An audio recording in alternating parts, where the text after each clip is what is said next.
ini kalau nggak salah hari ini kan Pak mantan Wapres Yusuf Kala langsung melaporkan Rismon Sianipar ke Bareskrim Polri atas tuduhan fitnah pencemaran nama baik,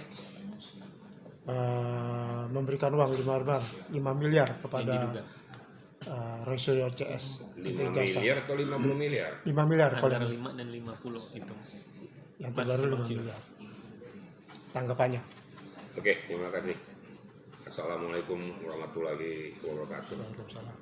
Selamat siang dan salam sejahtera untuk kita semua. Kita ambil dulu dari klausal hukumnya. Setiap warga negara mempunyai hak untuk melaporkan seseorang yang diduga menurut hematnya telah melakukan perbuatan tindak pidana atau pelanggaran yang merugikan dirinya. Ini kalau gini biasanya delik aduan, ya. Nah, dengan peristiwa ini Pak JK ini melaporkanlah yang namanya Rismon ke Bareskrim Polri dengan peristiwa itu.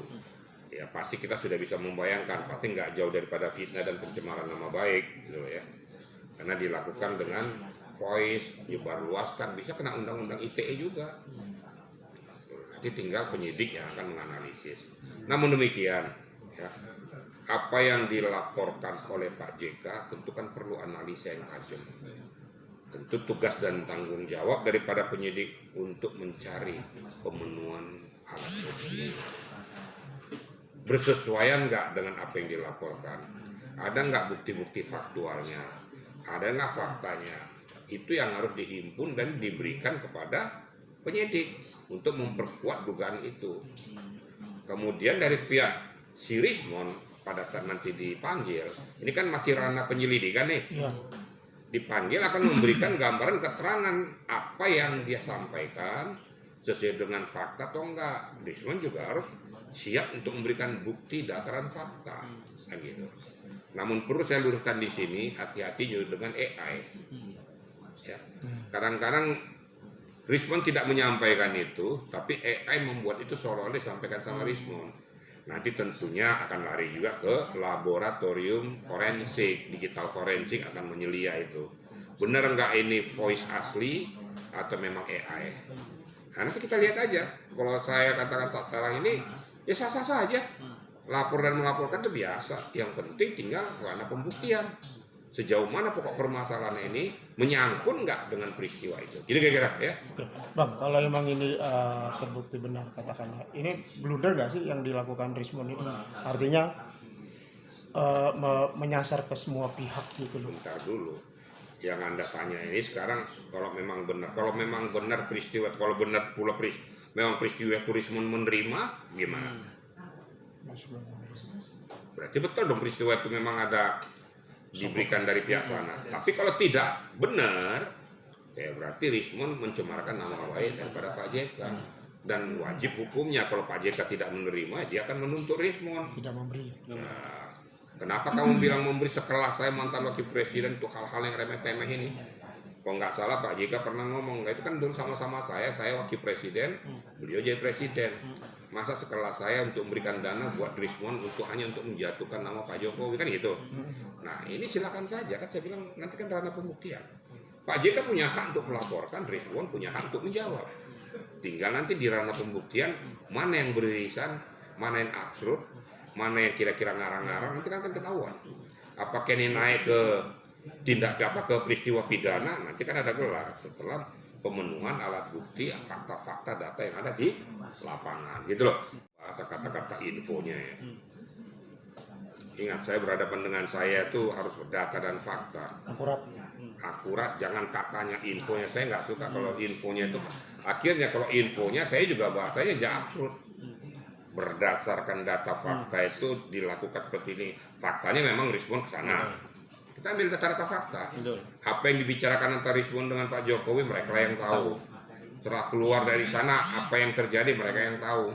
Kalau dikatakan akhirnya muncul buat capres segala macam itu kan perlu pembuktian. Kan sekarang kan saya bilang itu kan menurut dia. Tapi ada buktinya nggak? Ada datanya nggak? Sehingga betul-betul itu peristiwa terjadi. Peristiwa yang bergulir sekarang ini karena ada yang mendanai, ada dibuktikan ya. Kan berkali-kali saya katakan. Jangan fitnah kalau memang betul ada, katakan memang atau ada berdasarkan bukti permulaan atau fakta yang ada. Gitu loh. Ya. Oke, Bang.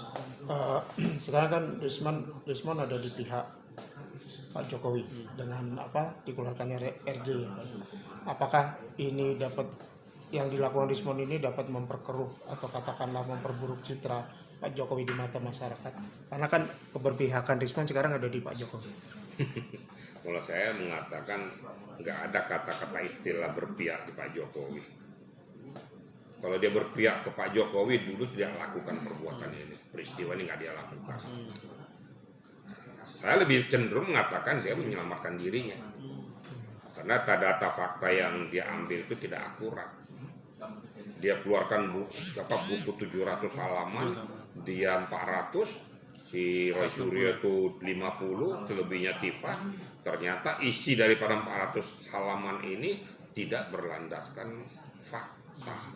Akibatnya mau ditarik dari peredaran, kan gitu. Nah, kalau dengan peristiwa ini ya silakan aja kamu buktikan gitu loh. Jadi saya nggak mau berandai-andai, nggak ada pihak berpihak. Tapi Rismon kalau memang betul-betul mau pengen ini, buktikan aja untuk meringankan sanksi hukummu. Kemudian kan tadi kan dikatakan RJ. Nah, saya lari ke RJ.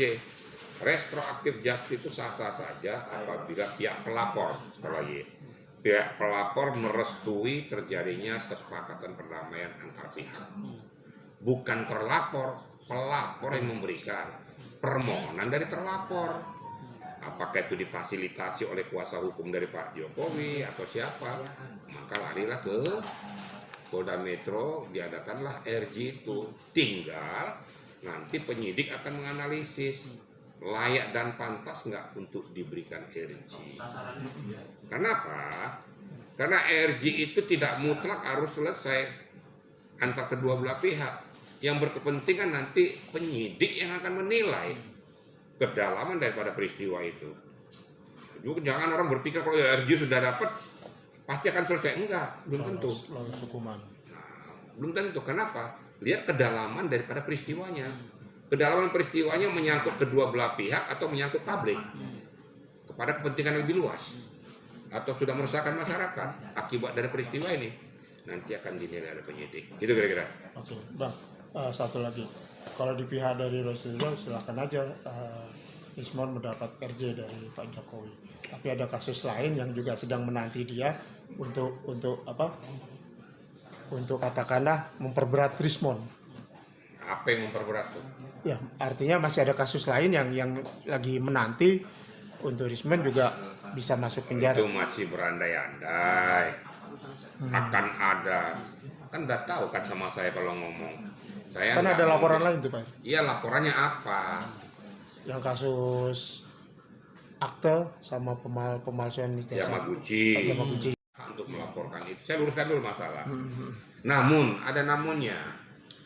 Karena Rismon melakukan penelitian dengan menggunakan ijazah yang diduga palsu itu, akhirnya terjadilah peristiwa pidana itu. Kenapa? Lokus deliktinya ada di Indonesia dan sudah berdampak kepada masyarakat luas. Jadi yang diambil lokus delikti, kemudian peristiwa itu terjadi di situ dengan menggunakan dia punya titel itu bahwa saya seorang peneliti melakukan penelitian di Indonesia dengan menggunakan titel ijazah palsu yang diduga palsu ya. Nah, diduga palsu. Nah, lebih eloknya kalau saya pihak Yamaguchi minta pada kuasa hukum di Indonesia untuk melaporkan bersangkut dalam negeri. Itu lebih kuat ya. Tapi kalau sananya hanya peristiwa ini paling peristiwa konteks akibat dampak daripada penelitiannya ini berdampak kepada masyarakat luas dengan menggunakan seolah-olah dia seorang peneliti dengan menggunakan ijazah yang diduga palsu. Kena juga pidana. Nah, itu dia. Kenapa? Karena kan berdampak kepada publik. Kan gitu kira-kira. Ya, saya harus luruskan seperti itu. Jadi sehingga masyarakat cerdas. Oh begini, oh begini. Nanti kalau seamini itu nanti berarti Roy Suryo CS melaporkan Jokowi sah dong. Karena Roy Suryo kan nggak ada hubungan hukum kan Pak Jokowi. Paham nggak kira-kira? Dia tidak bisa serta-merta dia melaporkan Pak Jokowi kan nggak ada hubungan hukumnya, nggak ada merasa dirugikan baik moral maupun material. Jadi absurd gitu loh. Yang harusnya yang melaporkan itu adalah pihak UGM. Karena dia merasa dirugikan, UGM aja tidak merasa. Kok orang lain kok ribut? Itu loh kira-kira kalau mau bedah hukum itu seperti itu, ya. Oke. Siap. Oke. Oke? Oke, kita tunggu nih ya kelanjutan dari laporan Semuanya harus kita tunggu dong. Pak JK. Wait and see aja, ya. Oke? Oke. Terima kasih banyak. Terima kasih, Bang. Itu aja kan gampang. Mantap.